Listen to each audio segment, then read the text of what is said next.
Когда Ивану было всего 20, его жизнь перевернулась. Он остался один, без родителей, без близких, без поддержки. Дом казался пустым, улицы чужими. Он возвращался с работы и часами сидел в темноте, не зная, зачем просыпаться утром. Но однажды судьба решила подарить ему маленькое чудо. Во дворе под дождем он нашел щенка. Худенький, дрожащий, с большими ушами и глазами, полными страха.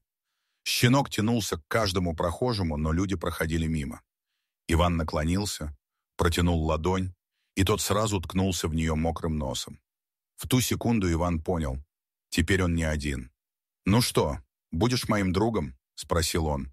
Щенок пискнул, словно сказал «да». Так появился Пас. С первых дней Иван заботился о нем, как о сыне. Кормил с ладони, укрывал старым одеялом, лечил раны, которые тот получил на улице. Пас рос быстро, и вместе с ним росла их связь. Он учился простым командам, а потом и сложным. Но главное, он учился чувствовать. Пас никогда не лаял зря, он умел понимать, когда Ивану плохо. Тогда он просто ложился рядом, клал голову на колени и смотрел так, что сердце таяло. Они были неразлучны. Иван брал его в лес за грибами, на рыбалку, на прогулки по зимнему парку. Иногда они сидели у костра и смотрели в огонь. Иван говорил вслух все, что накопилось в душе, а Пас слушал. Никто и никогда не слушал его с такой преданностью. Шли годы. Иван нашел работу получше, но жизнь оставалась тяжелой. В глубине души он всегда чувствовал все, что у него есть. Это Пас. А потом случилось то, чего он не ожидал. Ему предложили работу за границей. Это был шанс вырваться из бедности, шанс построить дом, начать новую жизнь. Но туда нельзя было взять собаку. Иван метался ночами. Он сидел у кровати, где спал Пас, и шептал: «Как же я оставлю тебя, дружище?» Но выхода не было. День отъезда Иван запомнил на всю жизнь. Он собрал чемодан, погладил Пасса и попытался улыбнуться. Но улыбка выходила кривой. Пес чувствовал неладное. Он бегал за ним, смотрел в глаза, скулил. Когда такси подъехало к дому, Пас прыгнул внутрь сам, уселся рядом и отказался выходить. В аэропорту все было еще тяжелее. Иван пытался отогнать его, но Пас упирался всеми лапами. Только у дверей. Охрана не пустила дальше. Иван обнял его, крепко прижал к себе. «Подожди меня», — прошептал он, утирая слезы. «Я вернусь, обещаю». Иван пошел внутрь, обернувшись в последний раз. Пас сел у входа и больше не двинулся. Прошел месяц, потом второй. Люди привыкли к собаке у дверей аэропорта. Кто-то подкармливал его, кто-то гладил, но он никому не доверял полностью. Каждый день он вскакивал при виде нового пассажира, надеясь увидеть хозяина. Но Иван все не возвращался. Шел дождь, падал снег, пекло солнце. Пас худел, но не сдавался. Иногда его пытались забрать волонтеры, но он убегал обратно, к тому самому месту, где видел Ивана в последний раз. Его жизнь превратилась в ожидание. 5 лет, целых 5 долгих лет. Иван за это время сильно изменился. Он устроился на работу, выучил язык, начал строить жизнь, но сердце его все время ныло. Каждую ночь он вспоминал Пасса, как тот смешно заваливался на бок, когда спал, как приносил палку, гордый, словно нашел сокровище, как садился рядом в самые тяжелые минуты. Иван писал письма друзьям, спрашивал, что с ним. Ему говорили: «Пас все еще у аэропорта, жив, ждет». В один день он не выдержал, купил билет и полетел домой. Когда он вышел из терминала, ноги дрожали. Толпа людей шла в разные стороны, а Иван искал взглядом то единственное, ради чего вернулся. И вдруг увидел. У дверей, как и 5 лет назад, сидел Пас. Постаревший, поседевший, но все такой же. Их глаза встретились. На секунду. Все вокруг исчезло. Люди, голоса, шум. Ничего не было. Только 2 сердца, которые снова нашли друг друга.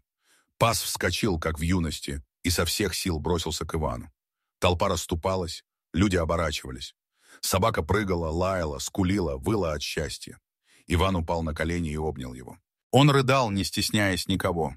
5 лет боли и разлуки растаяли в этих объятиях. «Я вернулся, прости, что так долго. Я больше никогда тебя не оставлю. Слышишь?» — шептал он, утыкаясь лицом в мокрую шерсть. Люди вокруг снимали это на телефоны. Кто-то плакал, кто-то аплодировал. Но Иван ничего не слышал. Был только он и его верный пас. В тот день они ушли вместе. Иван не знал, что ждет впереди, но одно он понял наверняка. Пока рядом пас, он не одинок. И иногда, когда они снова гуляли по старым тропинкам, Иван думал, если есть на земле настоящая любовь и верность, то это глаза моего пса. После той встречи у дверей аэропорта Иван словно заново родился. Все, что было до этого момента, чужая страна, работа, даже успехи, казалось теперь блеклым. Настоящая жизнь начиналась именно здесь, рядом с пасом.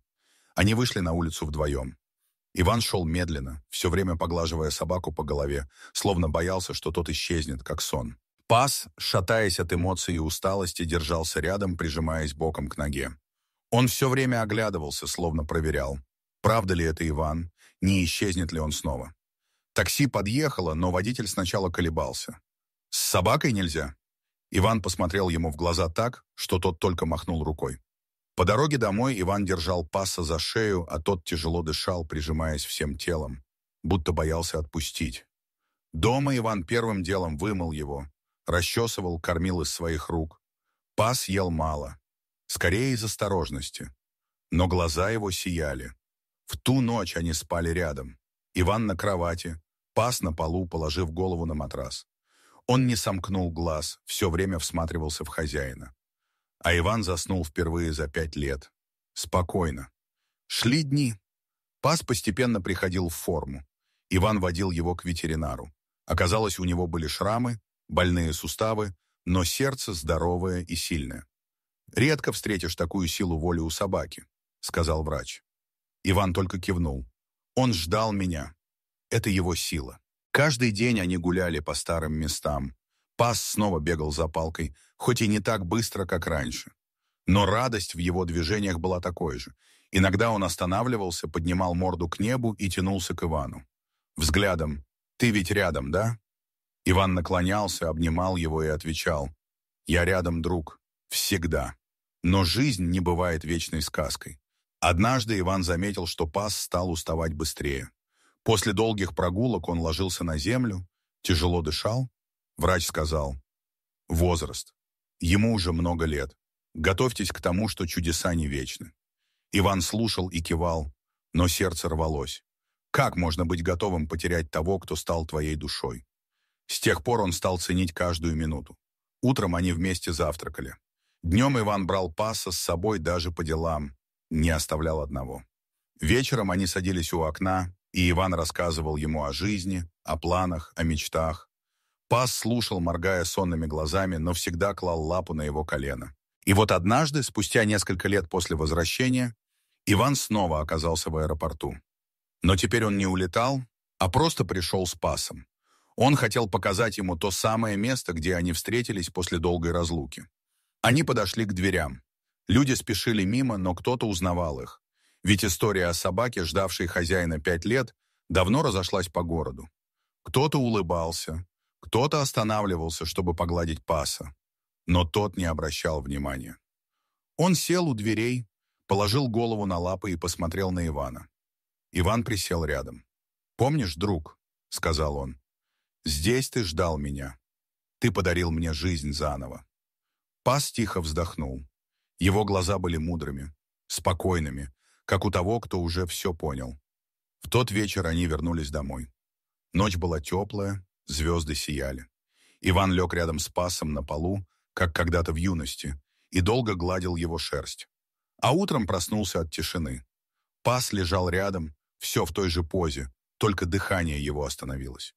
Он ушел тихо, без боли, уткнувшись носом в руку хозяина. Иван рыдал, как ребенок. Он держал его и не верил. Но потом вспомнил: верность не умирает. Она живет в памяти, в сердце, в каждом шаге, в каждом взгляде. Он похоронил паса в саду, под большим дубом. Поставил камень и вырезал: здесь покоится пас. Тот, кто ждал и дождался.